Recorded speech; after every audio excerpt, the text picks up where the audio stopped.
doesn't have something turned up or something.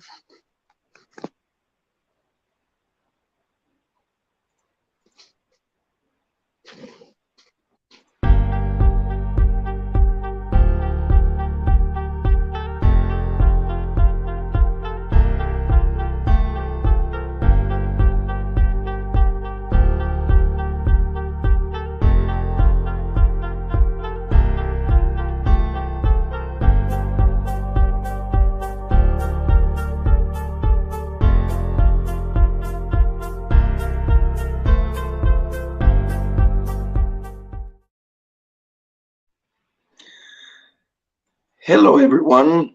Welcome to Ayni Living Conversations, 78th conversation. I am with Sacred Blue Heron Woman from Indianola, Oklahoma. I'm Julian Katari, and today we're talking about the second part. We're doing the second part of Constituting Your Existence.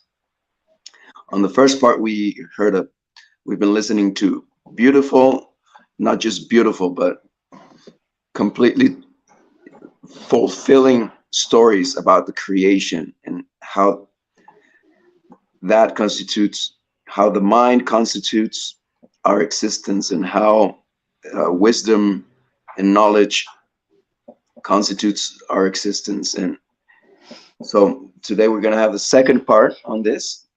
And as you can hear, I'm a little bit with a sore throat or with a bad voice issue, so I'm not going to be talking so much, but I am going to be surely listening to this wonderful creation story, to this wonderful masterpiece of wisdom and knowledge that Sacred Blue Heron Woman shares with us every week. So how are you doing?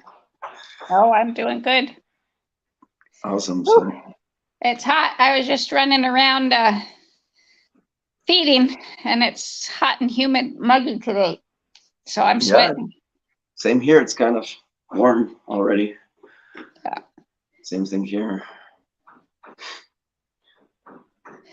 So are you gonna so you prepared something new, or is it a continuation of the last week? We're gonna start kind of where we started last week, because I've revised. This is always always a evolving, developing ontogeny here. So from the end, remember that science, we all ask the question, is there a God? And science has discovered that there's the void that they call the principle, and the scientific definition of the word principle is it must create, constitute, govern, sustain, and contain within itself everything. So we're on the constitute. So from the undifferentiated void came forth the sound of Ishmukane's singing, and the sound was light. The light was essence, essential nurturing, Ayni, reciprocity or peace, born of the empty stillness, the period, the dot. So as I said last week, essential Ayni is the fundamental tone, the fundamental everything, building block constituting all manifestations, all creation, all matter. So then from the void came forth, and I found another Hawaiian deity that's easier to say and remember is Laka. She's the Hawaiian goddess of fertility and creation. So this sounded perfect. Forth the sound of Laka singing. Oh, and by the way, what I changed in the original creation story was Ishmukane placed Laka in the northeast and Nukua in the northwest. So now we had those directions. So Laka singing, the sound was light, the light was essence, essential nurturing, aloha munai, born of the empty stillness. And Ayni perceived the unmanifested potential of mind streaming forth from Laka's aloha singing, and so joined the singing. Then from the void came forth Nukua singing, and the sound was light. The light was essence, essential nurturing Tao, the path of pleasurable, happy creativity. And so the two gave birth to relationship in the family, the three. The formless manifest into the sacred triangle also gave rise to the three sacred fires of form building: sacred will, which is aloha munai, our impetus to be and become, our intention manifest in our action, the Tao, and the cause of our continuing Ayni wisdom, a stream ever flowing, giving us our sense of oneness with all beings, and an understanding that that which crawls, walks, flies, or swims is some relative of us. And joyous creativity, taking responsibility for our thoughts, cultivating seeds of good tomorrows. So, in the void, all is nothingness. There can be no movement, no consciousness. Out of the void, singing that shaped itself into the form of an eye, as we know it. If we look from our galaxy into the Andromeda galaxy or other galaxies, we know they're shaped like an eye, or like an eye with a pancake, right? And the swirling arms of the manta ray. Came the wrinkling. So the first Adam, the first man, because that is what Adam means, was sleeping and growing in this wrinkling. And at last the wrinkling pouch, the egg, became too small for him. And in his discomfort, he brought forth the strength to swing about, break the egg, giving form to our galaxy great-grandfather, great-grandmother Milky Way, who now swings us around and around and around with her great arms, great manta ray arms of strength. And now the tripartite essences of Ishmukene, Laka, and Nukua stretch this Milky Way as a river of light from the Laka in the northeast to Nukua in the northwest, with Ishmukene and Adam in the middle, creating the eye-shaped galaxies we know today, holding the space that is ever expanding. At the period of the center, the yin-yang cauldron, because the yang was inherent in all three, it is inherent. So this cauldron provides a nest for the speck of fiery spirit. It's analogous to the ovaries that send forth an egg to receive the sperm for the possibility of new life. So in this swirling yin-yang cauldron of great-grandfather, great-grandmother Milky Way came another wrinkling, another egg with a sleeping, growing giant Adam, another first man. And as the egg wrinkling again became too small for him, with the strength of grandfather Milky Way, grandmother Milky Way, the whirling winds, he cracked his egg open, and all that was light rose up to form the heavens, and all that was heavy dropped down to form the earth. As he stood, he supported the heavens with his head so that the darkness wouldn't close in on him again, and held down the earth with his feet. And the ancient tale is that he stood this way for 18,000 years before he died. And as he died, his left eye became grandfather sun, our solar system. His right eye became grandmother moon. His breath became the winds and the clouds. His voice became thunder. His legs became the mountains. His blood became the rivers, and his muscles the rich soil of earth. His teeth became the precious gems beneath the ground, and his sweat and tears became the rain and the mists. So as you see, I added to the creation story, because there's all these myths coming my way that are beautiful, that are just really beautiful. And we're going to get to the reason for this standing up later. Letter today? So last week we went through the 8 forces of nature that constitute us. So this week, and I probably should have gone with, this is again experiment. Probably should have gone with the elements first, but it's an experiment of listening. So as the giant Adam, first man, fixed the heavens above, the earth below, the tension and polarity between yin and yang now creates the field of jing, or chi, mana, kausai, or essence. As this field was compressed and expanded by the tension of yin-yang, it gathered potency and momentum and began to spin outward from its own center. So now the 3, heaven, earth, and the spindle, the field became 4, and now we have the compass points of the directions constituted. And as the centrifugal forces of the jing, or the chi, or the mana, or the kausai increased, the heavier yin energy separated from the yang. The 4 directions further differentiate it to form the horizontal wheel of the 5 elements: water, wood, fire, earth, and metal, the basic components of all of life on earth. So the 5 elements started going round and round and round, creating, destroying, and transforming each other in endless cycles. So the circulation of the 5 elements form the great spiral, which represents the cycle of the natural world, the seasons of life that spiral endlessly in repeating rhythms of change. In the middle of the spiral is the vortex of the essences, the Jing, the Kaosai, right? And here the lightest, most ephemeral yang, Jing, Qi, Mana, Kaosai, gathered to create the vertical axle of the 5 essence spirits. The 5 essence spirits animate the spiral of life and infuse the light, the elements, with the light of the divine essences. At the center of the spiral is the vortex, where the axle of the essence spirit spins its vitalizing, illuminating energies out into our material world. The 5 essence spirits that gather in the vortex make the 5 elements useful and constitutional to humans and all of life. They transform the material elements from dead weight into the spiral matrix of the human and animal bodies and trees and plants and everything. Without the essence spirits, we cannot see the music of the moon or hear the bony branches creaking in the winter. Every river, every mountain, every blade of grass has the breath of essence, the heavenly light that calls it forth with the earth wisdom that gives it the boldness to be.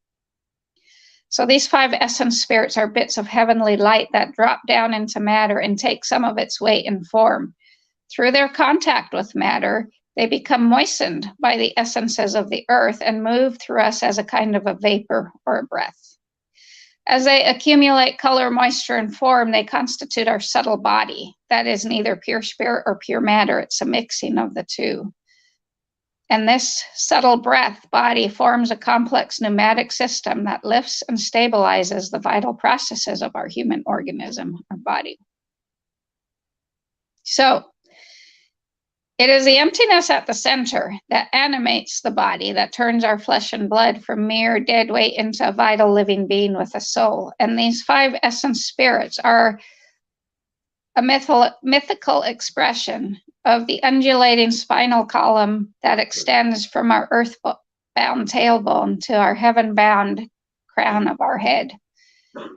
They are tiny deities, the animators, the constitutors of the dragon that constitutes our soul, with its turquoise fishtail swimming in the oceans of our instinctual animal body, and its fiery crimson head facing upward toward the starlight regions of mind and the old ones. The subtle body's movements do not follow the cyclical rounds of the 5 elements, because these essence spirits, they follow a vertical trajectory as they move between the poles of heaven and earth. Because of their breathy lightness and the pneumatic attraction to heaven, they lift us up and beyond the downward pull of instinctual life. So they initiate the spiral motion of our DNA. They form a spinning axis of light that permeates and constitutes our being. They draw the heart songs of the 5 old ones into our material bodies and our connection with the old ones. Many traditions speak of a world tree as the umbilicus of the universe, but we're going to now talk about a world mountain as the umbilicus, the center. So the wheel of the 5 elemental spirits begins in and even the 5 elements, begins in the yin darkness of the water. That's the 5 elements. Now the 5 spirits, however, begin their journey in the infinite light of the utmost yang at the top of the mountain. So we're going to do a descending journey here, and that's absolutely counterintuitive to us because it's a biological force to grow upward. But the essence spirits, they spin downwards into us. Okay, wow. So there's the spinning still point comes from our North Star, Polaris. Their journey downward is initiated when the spirits are touched by the beauty of the yin essences of Mother Earth. The heart and soul of the divine, or the old ones, come into being through the spirit's descent into the joys and experiences of time, space, and life on Earth. So the ancient Taoists believed that when the old ones appeared when the sparkling, evanescent singing of the essence spirits mingled with the sweet, heavy water essence of the mysterious feminine, the yin elements of Earth. So this alchemical marriage was the prerequisite for divinity, for existing essentially. The crystallization of the old ones, or the great mysteries, or God in living form, or the birth of the multicolored flower of life that is us, is what this descent of the spirits gives us. So now, with this understanding, we can experience a reverence for the yin, matter, the earth, the nature, and our body, and we can see our natural world as the visible face of the old ones, the divine, the great mysteries, God, Ishmuk, whatever you want to call the Tao, whatever you want to call it, the void, the field, right? So we're beginning our journey in the realm of the five essence spirits at the top of the mountain, the North Star, the fiery home of the Shen.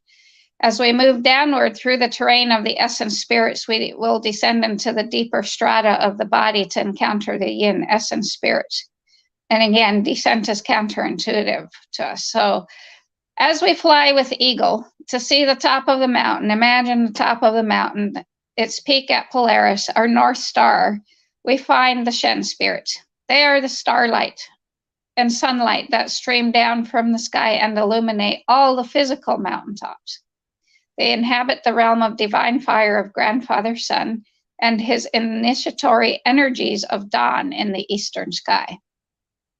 So when a man and woman unite to create a new life, the star seeds of the Shen are scooped up in the ladle of the Big Dipper and poured into the heart of the developing embryo. This is the Aloha heart song of Laka, the pure light of Aloha Munai that mixes in the vessel of the heart with the essence of awareness, creating the merging, melting, corrosion fields that create the embryo. And when the light seeds of the Shen first sprout when the child is about 3 months old, with the first smile reflex signaling the infant's delight at recognition of differentiation from mommy. This is the first embryonic inkling of I, marked by the appearance of a new luminosity in the baby's eyes. And it's not the I of, I have a body, this I am a baby. It's the I, the God, the direct link to spirit, right? So it's marked by the appearance of a new luminosity in the baby's eyes, the bright, clear light of recognition and conscious awareness of total spirit, total godness, total essence. Laka's Aloha Munai essence is most powerful in the infant, most potent between the ages of 2 to 10 months.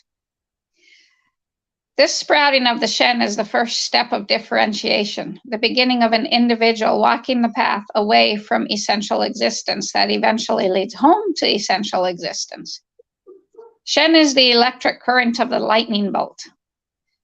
This is why being struck by lightning is often one's baseball bat call to return home and walk the adult path of essential existence with spirit, great mysteries, God. The closest we can come to knowing what is essentially unknowable is through these Shen spirits. When we are 2 to 10 months old, that's when we're the closest. So Shen is the seed mantra of I am. I am is pure potentiality, the breath or active impulse that initiates. The Shen is also the way the light song extends itself to us and through us to manifest through our actions here on earth. So now, as we descend further down the mountain tree of life, we leave the starlit region of the Shen and enter the realm of the cloud forests, where the winds wreathe the trees with scarves of mist. This is the transitional realm, the horizon where the field of Jing, Qi, Kao Sai, Mana solidifies into matter and form. This is the realm of the Hun. And the Hun differentiate into three aspects. There's a vegetative aspect that is common to plants, animals, and humans, an animal aspect that is common to animals and humans, and then a human aspect that is particular only to humans.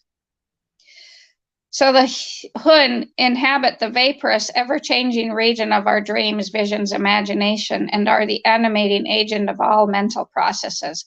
They're slightly more materialized than the Shen because a bit of yin sediment infiltrates the Hun's yang. So they're both yang and yin, right? The upper part is yang because they're descending from Shen, but they've encountered some yin, so now they're yin. In fact, it is the infiltration of matter and vapor into pure white light of the Shen that creates the Hun. So this bit of matter makes the Hun susceptible to the pull of gravity and emotional life. So now pure essence becomes a bit cloudy, shaded and colored by refraction and reflection. So now we see form beginning to emerge as the Hun are slower and denser than the Shen. Form is the manifestation that begins to emerge from pure possibility. So the Hun are free-flowing shapeshifters that come and go with the winds of heaven. They whisper at the edges of matter. They constitute our will, our intention to discern the path of essential existence and stay on it. By day, they reside in our eyes, where they help us see and think clearly to make wise decisions and direct our actions. By night, they sink into our liver, where they are weighted by the yin essences of blood. So at night, they actively organize our dreams and imagine our plans for the future. The Hun inform and shape the direction of our lives as the wind determines the shape and direction of growth of trees, the rippling of wave patterns in the sand, or the shape of billowing clouds. They're agents of penetration who bring the spiritual resonances of the Shen down to earth so they can enter into form, space, and time. Without the Hun, we can't know our essential selves. We also can't organize and plan and put things into motion, or implement bright ideas and carry through on promises we've made to ourselves and others. Without the Hun, we lose our eyesight and our vision. So now we're on solid ground to meet the Yi spirits, and we find them on the mountain, again at the horizon line, the boundary point between spirit and matter, with spirit above, matter below. We've left the fiery golden regions of the Shen, the cloud realms of the Hun, where the mists swirl through the trees and tangle with the sky. With the Yi, we begin to feel the earth beneath our feet. The Yi spirits are the middle, the earth, the celestial pivot. Above is heaven, light, formlessness, infinite possibility, the Yang spirits of Shen and Hun. Below is matter, darkness, density, and finite form. The possibility spirits, the manifestation of the Yin spirits of the Po and Ji. The Yin spirits, the Yi spirits, getting mixed up with my words here. The Yi spirits constitute our capacity for sustained intention, purpose, clarity of thought, altruism, and integrity. They allow us to apply our soul and spirit to the world of form. They're the gardeners of our soul who plant the light seeds of the Shen in the soil or matrix of the earth. Singing and humming as they work, the Yi nourish the spirit seeds with their own vibrations. And they work steadily with untiring dedication until the light seeds sprout into manifestation. So the Yi essence spirits enable us to impress our unique essentialness into the world as we manifest heaven on earth. The Yi are the spirits of the middle house of our bodies, which is the abdomen. They're also the pivot point between the yin and yang aspects of our soul. The Yang, Shen, and Hun, and the Yi, Po, and Ji. So between the Shen and the Yi, the Hun drifts up and down between heaven and earth. Between the Yi and Ji, the Po The Po soul rises and falls like the breath between the earth and underworld. So the Hun are like Mercury. They're the messengers carrying the fiery light of spirit down from the upper skies to the intermediary cloud zone between spirit and matter. Here in the cloud realms, the heavenly Qi, Jing, Kaosai, or Mana essences mix with the essences and fluids of Mother Earth. As the essence becomes denser and heavier and more susceptible to the pull of gravity and time, they descend. So in this way, in this process, it is possible to bring the messages of the old ones, spirit, great mysteries, God, down to the Yi. In the impressions left by the wind on the material world and all the structures and forms of life, we see the light of Ishmukane, Laka, and Nukua, also the two atoms, two men, two giant men concretized. And they're not really concretized there, because concrete gives us a kind of an impression of an immovable form. They're always moving. So the wind, as the gentle penetrating messenger of the Shen, leaves their imprint all around us in the ripples of the sand dunes, the waves of the sea, the billowing cloud forms, the tornadoes, the hurricanes. Our true destiny is the materialization of our original essential nature, our celestial sound in time and space. So now, to meet the Po spirits, we must actually descend below the horizon line. The Po are yin, materialized aspect of our soul. In the macrocosm of the mountain, they are discovered deep in the darkness of the caves amidst the minerals, stones, decaying compost of matter, and they exist in half-slumbering silence. They're the constituting agents of vital life processes that take place beyond our conscious awareness and control. They are the constitutors of our autonomic nervous system and our sensory receptors, especially the primitive touch responses of the skin and the interior sensory receptors of our visceral organs. The Po are the buried light of the old ones. The Po are our embodied knowing, part animal, part human, part spirit, part stone, part flesh, part bone. These are the mysterious constitution of our unconscious mind. Like the Hun, the Po are more soul than spirit. The hallmark of the two souls is their breathy, oscillating up and down, coming and going quality.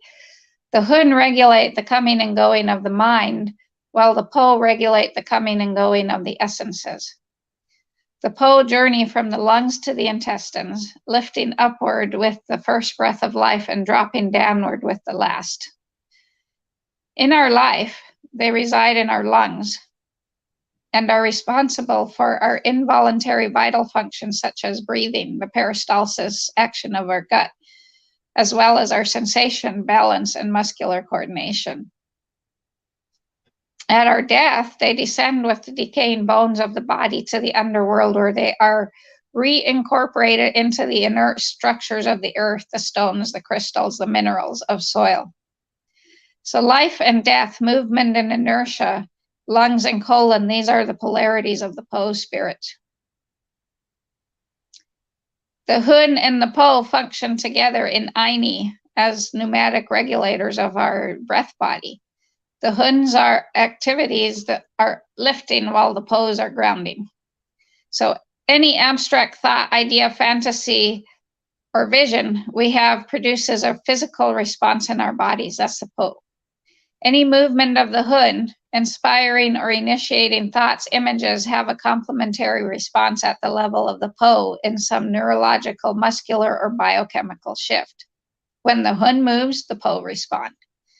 They have the grateful movements of a dance, led by the light of the Shin and supported by the potency of the essences. The dance of the Hun and Po carry us along the Udal path, the beauty path.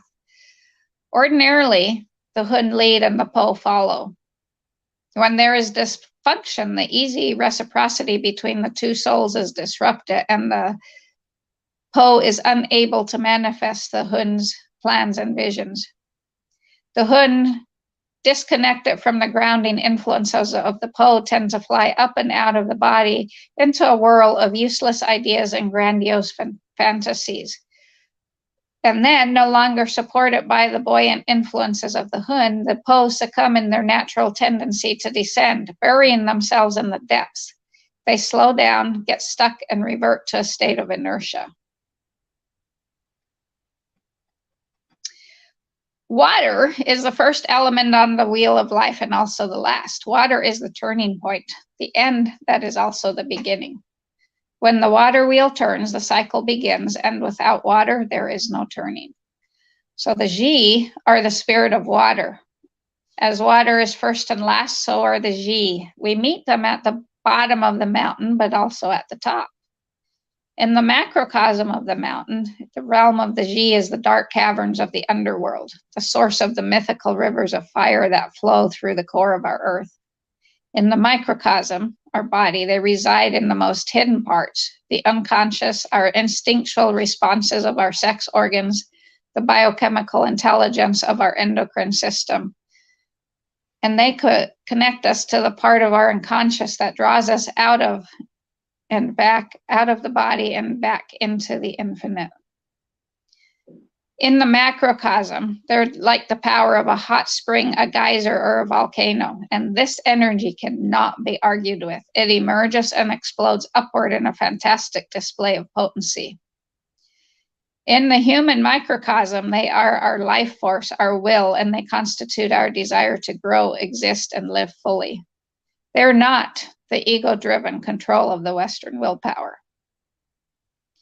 They are the yin pilot light that ignite the flame of our organic processes.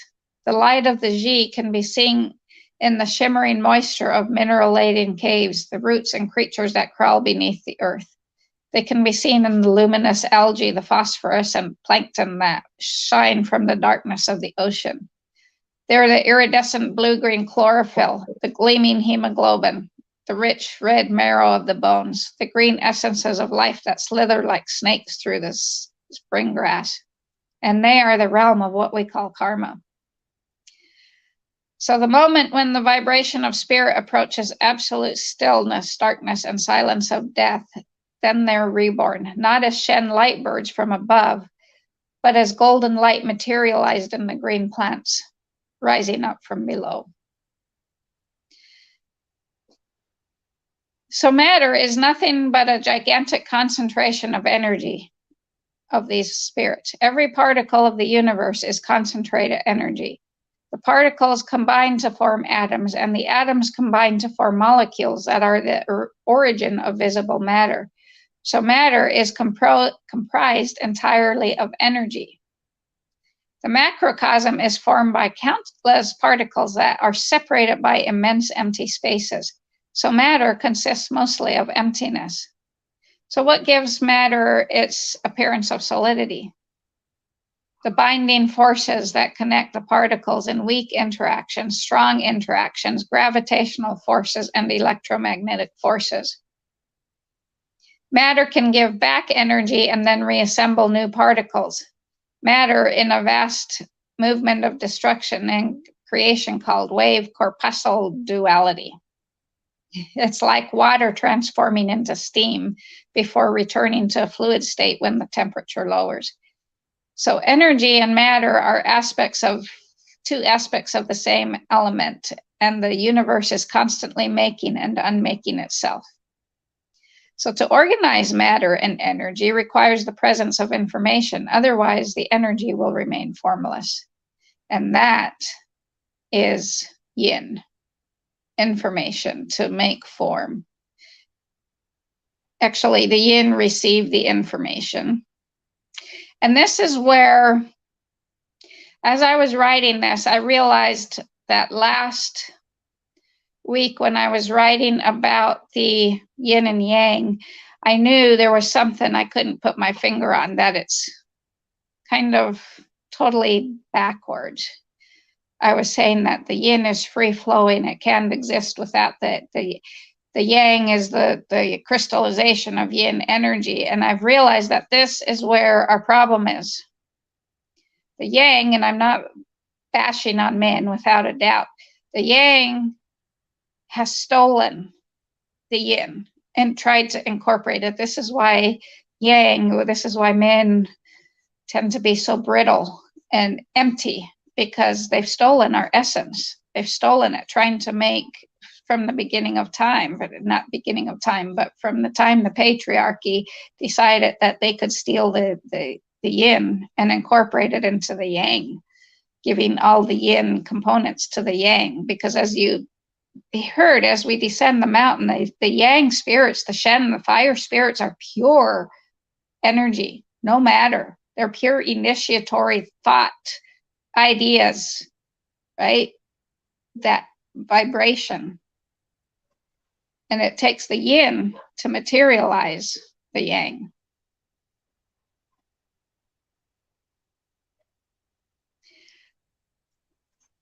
So I'll be rewriting the yin yang part.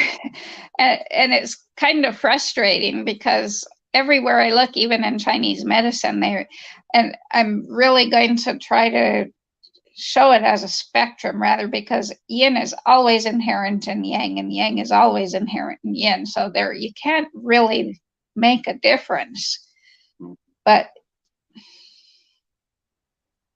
I think it's time we take our proper places again and let the yang give back to the feminine what it stole from the yin, trying to make itself the most important piece of creation.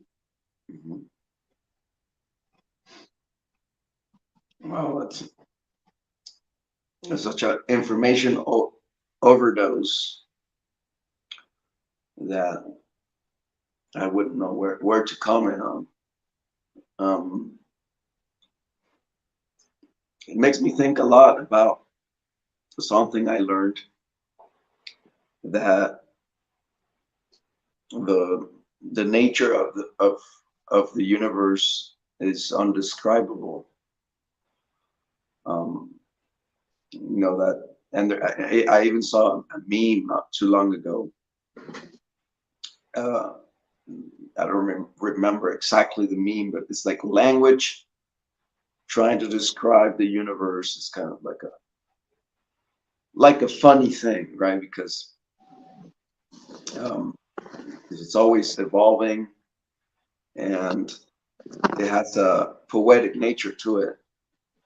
It doesn't have a literal nature to it. But then I wouldn't know what to say. I mean, because then I do know that at the same time, language, or maybe not the same time, but in some dimension, language becomes information, or maybe language is a translation of the information, and this information, maybe the languages we use are never enough to accurately describe, you know, what's the evolution of the universe. I remember reading this very long book from this girl that lives here. It's her thesis. It's called the Transritual Cosmopoetical Transrituality.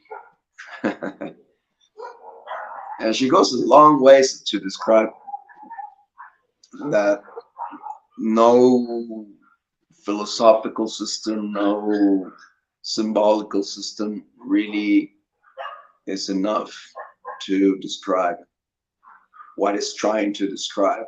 You know, it can be very good at it, but there's always something missing. Like you say, it's always inaccurate and incomplete, right?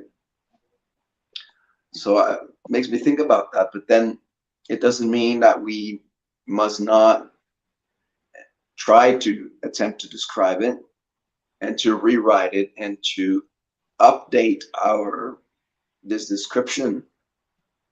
You know, to me, that's the crucial thing that you're doing, is let's not use that old description that was created 2,000 years ago, and let's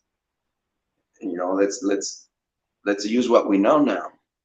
Let's incorporate, and that's what you're doing here, the science, and let's become complete, because let's get out of the fragmentation. Let's get out of the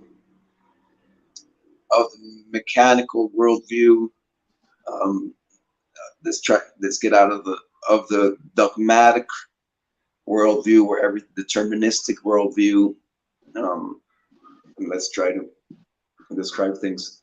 So it's really wonderful, and it's something I would really take my time to study, right? Yeah.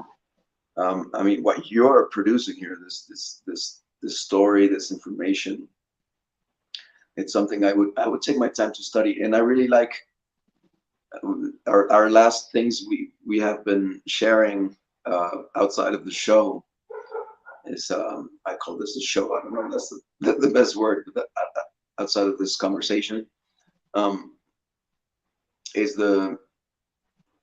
where I mentioned that you were talking about the experimenters, and how we, if we get out of the molds of thinking where humanity is stuck in, and we allow ourselves to experiment beyond those molds, then we can actually incorporate a lot more information, make a lot more sense of things that before that were kind of just fragmented, that were separated, that were apart, and seemingly wouldn't fit together.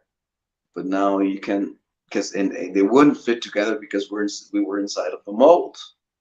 We get out of that mold, so now we can we lose the fear. Right now, I was feeling with your talk that there's this exercise that we have to do, that is also like reflected on the muscles of expansion. Like, when you start elongating your muscles, you have a part of your body that's too contracted, so you start elongating that, and so that's painful. So same thing happens with fear, right? You need to letting go of the fear means kind of feeling the fear, and being brave enough to confront it. Not, you don't want to run away from it. You want to face it, what you fear. And what we fear is expanding into the unknown. Yeah. Is having that bravery to experiment, to take our mind outside of that mold, which is exactly what you're doing here. So to me, this was a session of expansion, of growth, and being thankful is not the thing I would say, but then I will say it. I'm thankful. I'm grateful for this information, this story, this love that you have just shared, and this path that you're opening for everyone, so that we're opening, and that whoever is here with us is also opening, and whoever joins this experiment will also be part of this expansion, and this growing beyond the limits of being stuck, the limits of not being able to grow, of being having been grown in a pot, right? We need to break that pot and have that same plant just grow the roots down into the ground and really expand and grow as much as it can, as much as it's meant to. Yeah. So, and I have words from the old ones again. Okay. What are those? So they said, today we want you, dear adolescence in woman form named Ingrid Lorna, to talk about enabling one in threeness or one in threeism and dissolving the tree of duality, the tree which is also the tree of have not. So as the story written in the Bible goes, there were two trees in the Garden of Eden. One was the tree of life, one was the tree of knowledge of good and evil, as we've all been taught. And Adam and Eve were told not to eat of the tree of knowledge of good and evil, otherwise they would die, right? Mm-hmm. So today we want you to understand these trees as the tree of oneism or one in threeism. What do we mean by one in threeism? Well, there's heaven and earth and humans, all one, connected. So it's one in threeism. Mm-hmm. We are in you, humans speaking for them, and we are in them. I'm switching back and forth between myself and them, so you might get confused. So, the tree of have or have not, which is the tree of duality, which has been called the tree of knowledge of good and evil. For a very long time now, the tree of have and have nots, the haves and the have nots has grown and grown and grown and lived, and now it is dying simply due to the bulk and weightiness of all the havers, all the people who have. All conquistadors, be they pastors, priests, born-again Christians, coaches, the new shamans, marketers, missionaries, are the weighty havisms of the tree that is now causing its demise, because they have something that I have not, or they've deemed that I have not, or you have not. And right, so they've created this duality of have versus have not. And I have it, and you don't, so I can sell it to you then. Exactly. Yeah. Simply the concept of I have and you have not, and you must want what I have, but I will make only a tiny portion of it available to you so that my have is not diminished. Right. This is duality, division, separation, and all Christian religions and religious institutions are preaching and wanting a heaven of eternal separation, eternal war. This cannot be. This is not our original plan for humans, the old ones are saying. This created the upside down mirror world that you are all living in today. So take the word evil. If you see it in a mirror, it is simply live. As Ingrid, as you have now realized, the yang and yin have been turned upside down to enable the little man, the ego man, to steal the feminine for the benefit of the masculine. And in partaking of a recent class, you learned about journaling in a book of mirrors and then experiencing a mirror happen. So now you're choosing to initiate the writing of mirroring to increase potency in growing the tree of life, or a tree of one in threeism. And out of the three comes four, which is the understanding that all of our human family is also one. And out of the four comes five, understanding that everything is one. Mm-hmm. So one in fiveism with one in threeism.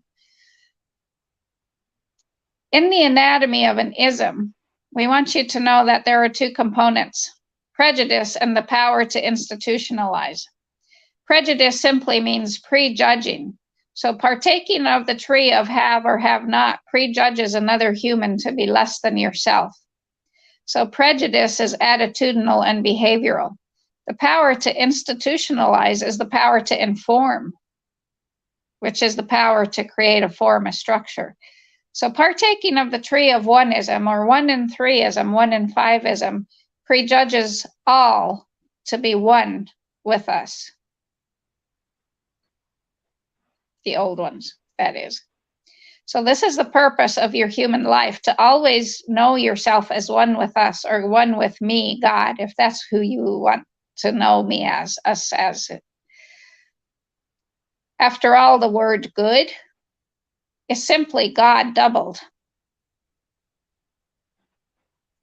And this is what the Mayan calendar with its 20-day signs is all about, is seeing God through different us, the old ones, through different colored sunglasses, so to speak, with 20 different aspects of us, or God goodness. So as you're preparing your 95 theses list in some likeness of the man named Martin Luther, dear Ingrid, the first understanding is to be that you are not to be against anything. That is the instruction of heaven, is you are not to be against anything, because to be against is arguing for and causing war, more of the same. So now you simply say nah to have or have notism, and saying yes to 1 and 3ism, 1 and 5ism, oneness.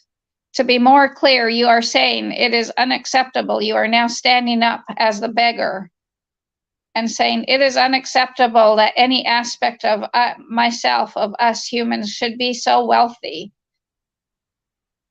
while others of us are so poor. So let's make certain that there is no poverty, even if it impacts my own wealth.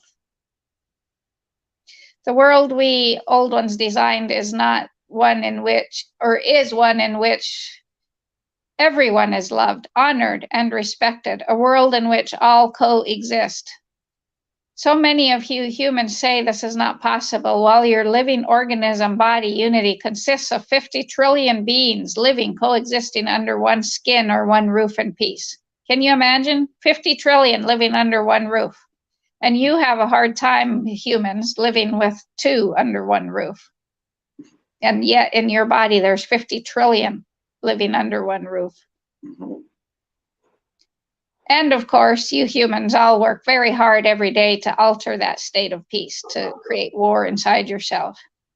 So we ask through you, Ingrid, today, to all who listen, can you move beyond the individualistic, while understanding that you are indeed an individual, into 1 in 3ness, or oneism, oneness, 1 in 5ness?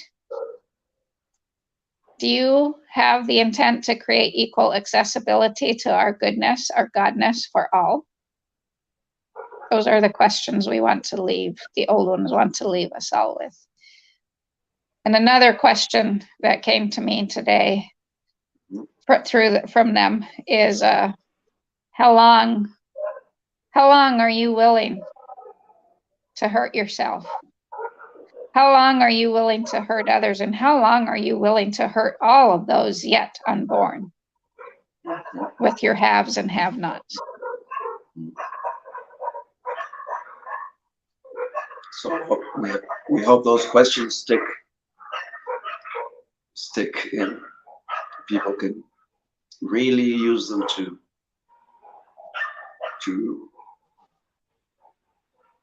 reflect on that, to think about that, and find the answers. Because in finding those answers, you'll find the solutions to everything. Because that's why you're making those questions and leaving those questions. So this is just so amazing. Such a, I mean, this stepping beyond the comfort zone of describing something that is going to be just totally accepted. You know, I'm seeing this exercise that you're doing, that I'm doing with you, of just having the bravery of speaking something that you maybe don't fully understand or know. But in that exercise, we are breaking that limit of creating what was already created, and we're really creating something new. And we were trapped in this mindset that this material mechanistic mindset that where we didn't see the link between thinking this way, speaking this way, and how things manifest. But now we do, and so now we're doing this exercise, and this video, this stream, this live conversation has become part of that exercise, where we are, in a way, weaving the new. We're probably being or becoming important, and maybe I don't want to use the word important, but channels. We're becoming channels. We are channels of a lot of spirits, of a lot of intelligent entities that are speaking through us. They're speaking through you, and that's that's exactly what you have to be doing. Speaking and creating this and writing this in this way where it's not all just precisely known. It's not all, you're gonna change the word here. You're gonna evolve it more later on, and you say it openly. And so because we're so used to the knowledge being something that's also known and also well described, right? And if somebody attempts to speak in a more sincere position of, well, yeah, I know this, but then there's a little bit that I don't know. There's a little bit that I'm still not finding the right word for. But yeah, if I do that, if I speak that way, I'm going to look like not an expert. I'm going to look without that I'm not confident enough. So I think we're just beyond the exercise of sharing this. We're doing an exercise of just expansion of the consciousness as we're doing these live sessions. And again, Absolutely. I'm really thankful for that. And I guess the next part is asking you what's going to be the next session about. Next week, Mm-hmm. we are going to start down the governance branch. So you say branch. So the Constitution is a branch. Yes. Well, so remember the great principle, God, what Okay. science has labeled God, Like a or tree. the void, Mm. quantum field, must create, it must constitute, it must govern, sustain, and contain. There's 5 branches. Wow. Of I want to make graphics of that. If you're okay with that, I want to make like an image of that. So I really like that. I learned a lot by images. So when I make the image, right, it's when I make the map. Well, so for Adel Owl Halau, Halau means branch. Right, that's why I left the word in there. Owl Adel Halau, or Adel Owl Halau, however it's. But yeah, the branch would be perfect with 5. The tree, a tree branch with 5 branches with 5 different segments. Yeah. Okay. So we're going to talk about governance next week. We're staying at the same time, 7:30 Central Standard Time. Right now, I just figured that I don't know what exactly StreamYard does, because it's a little bit of a mess. Because Rumble does pick up your time zone, but then StreamYard picks up my time zone. So if I put, like today, I put 7:30, and then I clicked live, and it said your program for 7:30, and it's 6:30, because here it's 6:30. Right. But then it's so in case somebody sees something that's saying 6:30, it's not. It's 7:30. That's the time it's going to be. And you can find us on Rumble. You can find us on Vimeo. You can find us on YouTube. You can find us on Facebook. You can find us everywhere at Aloha Ayni Tao Living. Aloha Ayni 1A TAO Living, and the website alohainitaoliving.com. So exactly on the time, on the hour. I'm really grateful for everyone that listened to this and that is being part of this. And please, please let us know if you're being part of this. Please let us know. Please share it. Please help. Please be part of this expansion. And thank you, Ingrid, for everything you open up for us. So we'll see you next week. See you next week. That's the live stream.